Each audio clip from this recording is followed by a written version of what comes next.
Hey, what's going on, guys? My name's xHybidHD, and today I got a little tutorial for you over some motion tracking. The first part of this tutorial is pretty self-explanatory. Just render out the sequence as I render it out, and I render it out as an image sequence. So yeah, I had to redo the voiceover because the voice got messed up somehow. I'm not exactly sure. But if you guys are watching this from my channel, my personal channel, xHybidHD, be sure to go to my Mr. ABC edits and check that out. Sub if you want to, like, comment, do whatever you want to do. I'm just asking you to go check out my tutorial channel. And if you're watching this from IOV Media, make sure to come check out my personal channel and as well as my tutorial channel. So yeah, you make a new folder and then you render it out as an image sequence. It's not that hard. But while this is rendering out, I figured I'd tell you guys a little bit about me. I'm an editor. I like to do hardcore editing on my personal channel. My personal channel has all of my edits on there. It's OCEs, montages, episodes, dualtages, everything. And then my ABC editing channel, or Mr. ABC Edits, is basically where I teach you guys how to do everything that I know how to do. And the thing about it is that I'm going to teach you guys how to do it right. I'm not going to teach you guys how to do it wrong or how to do it bad. It's going to be how to do it right. Because when I was when I first started editing when I was like 13, 12, I watched a lot of tutorials, and a lot of those tutorials were wrong. You had to figure out how to do them right yourself. And the reason why they were wrong was just because people flew through the tutorials too fast and missed a couple steps that normally they wouldn't.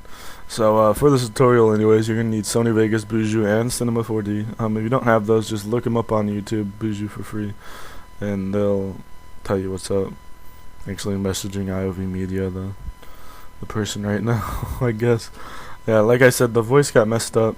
This was a live comp tutorial, but it got all messed up, so I had to redo it. Here in a bit, it will go back over to my live comp tutorial, and you guys will be able to see it.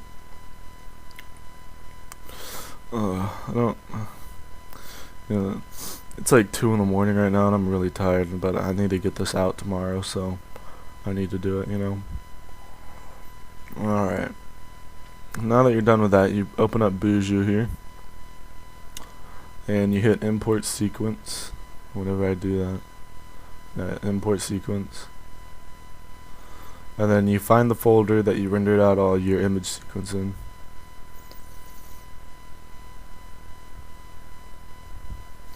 Then you click on the first one and hit open. Make sure you're clicked on the first one, yeah. And then you come down here and you hit apply. Do not hit OK, hit apply. Because if you hit OK, it'll mess it up. Hit no. Just close. And as you can see, you got your little movie in here now. Now you're going to hit track features. You're going to go open up advanced, and you're going to turn the sensitivity up to like 7 or 8. I would probably say go as high. Go to the max settings if you're first doing this. It'll help out. And this is where the live com comes in, so I'm going to say peace. What's up, guys? I am back, and as you can see, you got this motion track after you did the track features. And it just kind of looks like a spinning vortex. Don't worry, don't have to do anything yet. You're going to hit camera solve, go to optimize camera path smoothness. Whoa, I said that really weird. Optimize camera path smoothness. There we go. Make sure that's check marked. Just hit start. This shouldn't take that long. It should take less than a minute. Depending on what kind of computer you have and how long the frame or how many frames it is that you're trying to track. I might pause like this, as you guys can see, and that happens to me all the time, just because I did not get this program, or I did not buy it. So there's a bunch of like frame rag and stuff. Now, as you can see, you got all these dots right here. Okay, so now the next thing you want to do is you want to pick up the part in your text where you think your text is going to be looking at you. Now for me, the text is going to be looking at me about right there, okay? So now what you want to do is you want to hit the scene geometry, okay? Now I want my text to be sitting straight up, like right in this area, okay? So I'm going to hit add coordinate from hint. This is my origin. And I'm going to pick a point, one of these points that has a point straight across from it and straight above it. So this point right here has a point straight across from it and straight below it. That works too. Just, you know, like this right here. So that point right there is going to be my origin. Hit connect to selected, then add coordinate from hint, and change this to the x-axis. Now what you're going to do is you're going to hit hold control and then click on the dot that's parallel so that they're both highlighted. Then you're going to hit connect to selected, add coordinate from hint, and then you're going to go to the z-axis. Now what you're going to do is you're going to click on your origin again without holding control. Then you're going to hold control down and click on the point that is directly linear in the like z-axis. Okay, and then what you're going to do is you're going to want to hit connect to selected, and you're going to hit update coordinate frame as many times as you feel like. Now, the one thing I want you guys to remember is my text is going to be sitting across this x-axis straight up, okay? Now, the one thing that you don't want to do is like track motion points over here and then put your text over here, because then this text will be off, okay? So, as you can see, I got this right in the middle where I want my text. And you can kind of see, like, there is no y-axis because this isn't a, there is nowhere to grab the y-axis because it's just the floor. So what you do is you get your z-axis. Like, you have to picture it being 3D, okay? So, like, there's the z-axis and there's the x-axis, okay? When I first tried doing this, it was really hard for me. It took me a really long time because of this part right here. I could never get it right. Okay, so now what you're going to do is hit export, camera solve. You're going to go to Cinema 4D, change this right here to 100, and then you're going to save it to my desktop. I'm just going to save it as tutorial. You're just going to hit save to my that didn't save. I didn't save. Oh, I know, because I have a folder. I'm just going to save it as something random like that. So you're just going to hit save, and then you're going to hit save again right there. Okay, now what you can do, you can X out of vision. Alright, let me close down my Skype here, you guys. Now what you're going to do is you're going to open up that file. My computer is being rather slow because I just got done rendering an edit in Sony Vegas, and I don't think it's cooled down yet. If you guys are interested in this, by the time this is out, I should have a new computer, but I don't have a new computer yet. But the new computer has an 8-core processor, 64 gigs of RAM, plus I can put another 16 in it if I want, so it's going to be pretty badass. So now that you're in Cinema 4D, you'll see you got this null right here. You saw a little box that popped up before. Just hit OK. But yeah. So now, I don't want to light. Never mind. Sorry about that. You're gonna hold down the left clicker on your mouse or whatever the hell you want to call it. You're gonna open up the background like this, and you're gonna double click right here to make a new texture. Double click on the texture. Go to texture. Hit load image. Now you're gonna find that folder that you rendered out all of the image sequence into. You're gonna hit the first one. You're gonna hit open, and you're just gonna hit no. Okay. Now what you're gonna do is you want to click on the name, and you'll see it goes to this screen. You're gonna hit animation. Then you're gonna hit calculate like that. All right. Now you see that said 207 frames. That has 208. That's correct. You want to be one lower than your null. Okay, now what you're going to do is you're just going to zoom along and make sure that that little box right there stays exactly where you want it to stay. See how it's staying right there? That means you got the motion track correct, and now you can start on the text. So you're going to go to MoGraph, go to MoText, and what you're going to do is you're just going to rotate it, and I'm going to tell you guys this right now, the closer that you get it to that box, the less that it's going to move on you.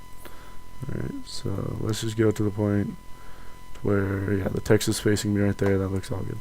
So I'm going to click on Mode Text. I'm going to change the depth to around 50 because I like my text to be really thick. And I'm going to change the text to Metal Core Designs. Or actually, I'm just going to do MCD.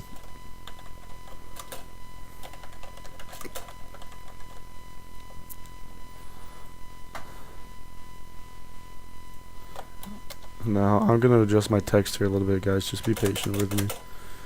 You guys don't have to do this, you know, just whatever. So there we go. Alright. So now I want to move the middle to the box, like I said.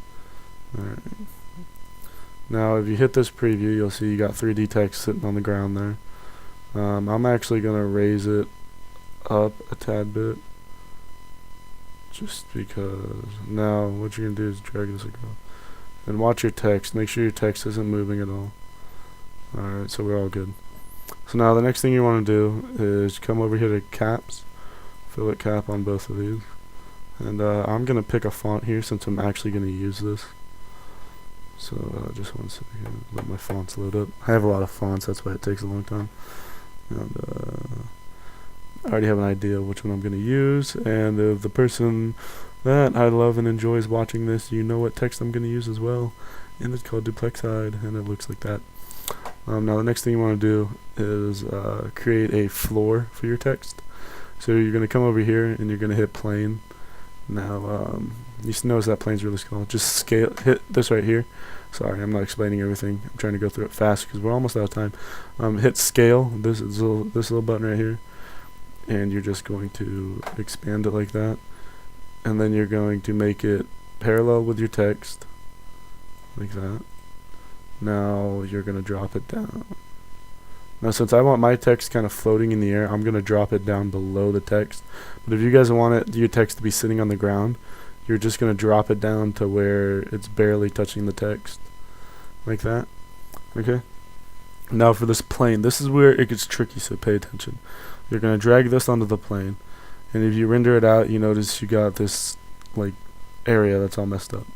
So what you're going to do is you're going to come down here to tags, Cinema 4D tags, and go to compositing. You're going to uncheck self-shadowing and check compositing background. You're going to come up here, go to this WMB mapping and change it to frontal. And now as you can see, everything's clear. Don't worry about this right here. That will be knocked out in the render process. So you'll be fine there. Now what we're going to do is we're going to add a bit of color to my text. And I'm going to use like a white and a gray. So yeah, I'm going to put a reflection on there too. You guys don't have to do this. You can make your text just plain. It doesn't matter, just whatever you choose to do. I'm just doing it the way that I want it to be done because this is more of the motion tracking, not the text. I'll drag this onto my text real quick. And as you can see, my text looks like a metallic, kind of. Now what the reflection does is it reflects the floor, as you can kind of see right there. Now what you're going to want to do is you're going to come here and you're going to want to make a light, okay? Now you want the light to come to the front, just right in the middle of there. You're going to come here on the light, make sure you click on the light right there. Come here to shadow, and change it to shadow map soft. And as you can see now, we have shadows. Now as you can see, it cuts off right there. That's because the plane cuts off. So you just hit scale, and you scale the plane up more. And there you go, and it works pretty good right there. See, now that looks pretty good right there. Another thing that you guys like want to make sure you do is make sure you adjust the text in every way possible to make it look like it's like right there. I don't think it's really standing up straight enough, so I'm gonna come over here, click on the rotation. I'm gonna turn it a tad bit, and now it's standing up straight, and then you can adjust it just like that, and it looks fabulous. It looks really good. So this has been, or I guess I'll show you how to render it out real quick. Make sure that when you go to output 1280 by 720, everything's good. Now this is where it gets tricky. The frame rate right here. You're going to want to go from frame 1 to your ending frame rate, which is right here. And my ending frame rate's 208. So there you go, 208 like that. You can go to save it to wherever you want to. I'm going to save it to my desktop. That's a random thing. And make sure you save it as an AVI movie. Now that was pretty easy, you guys. As you can see, that's my render settings. And then you just click on this little button right here, and it starts rendering it out. And so that's been the basic of motion tracking. If you guys have any questions, don't be afraid to ask. You know, hit me up on Skype. My Skype's Pyro Moptop. That's capital PYR 0-MOPTOP. Pyro Moptop. You can PM me on YouTube, and I'll be more than gladly to help you guys out. If I get a lot of people asking questions about this, I'll probably do another episode where I answer all those questions. But this has been another editing tutorial over motion tracking with Buju and Cinema 4D. Hope you guys enjoyed, and peace out, people.